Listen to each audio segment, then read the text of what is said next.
ছেলেকে এনকাউন্টার করা হয়েছে শুনে চমকে দেওয়ার মতন কথা বললেন বারুইপুর কাণ্ডে অন্যতম অভিযুক্ত প্রভাস মণ্ডলের মা। কি বললেন তিনি শোনাবো আপনাদের।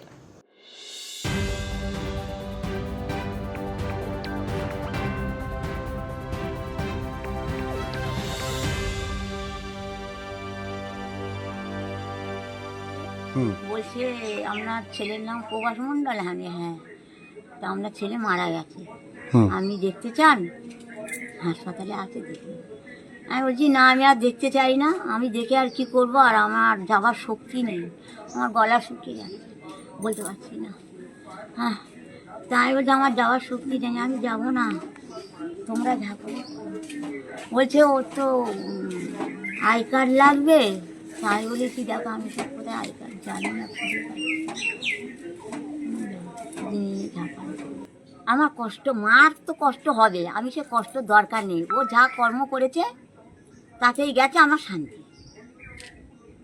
যা করেছে তাতেই ওর মৃত্যু হয়ে গেছে, ভালোই হয়েছে। আমার কেউ যাওয়ার নেই, আমি যেতে পারবো না, মৃতদেহ আমি আনবো না। আমি তো বললাম আর আমরা দেখতে চাই না, একদম দেখতে চাই না, তোমরা ওখানে নিয়ে যেখানে গুদমে দেবে, কোথায় দেবে, ফেলে দেবে, দিয়ে যাবে, কেউ যাবে না। দেখো আমি আর ওসব কিছু বলতে পারবো না, ও যে গেলে আমাদের কথা শুনিনি, বিশেষ করে মার কথা যদি না শুনি, নিজে নেশা ভাঙ করে, তা আমার অত আর কিচ্ছু বলার নেই। সন্ধ্যা এই তো এই সকাল 5:30 6টা নয়